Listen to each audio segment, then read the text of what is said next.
This reel shows how I made a bezel set ring for week 6 of my diploma. The first stage was making the band, and I learned a long time ago that using a mitre jig to file the ends of your wire will always get the best results in the fastest time. When soldering a ring band, I also like to put the solder pallium directly under the join so it doesn't fly away when the heat comes in. The next step was choosing bezel wire that was the correct height for the stone, and this is one of the most important things to get right when making this type of setting if you want a secure fit but no wrinkles or pleating in the silver. At the same time as making the bezel, I shaped the band, and of course I made all the diploma ring projects in my size. I also went back to using the mitre jig to file down a flat edge on top of the band.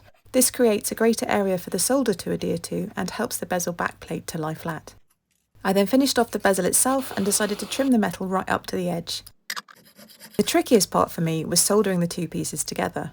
I draw a cross on the backplate to help me line up the band and then use head and shank locking tweezers to hold it all in place. These are brilliant for bezel set rings, but you have to be careful not to have them set too tightly or the metal will soften and sink together when it gets hot.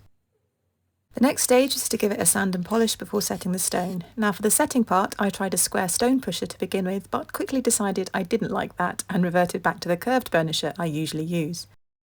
Then after one final polish to make it all super shiny, the ring was all finished, and a perfect fit.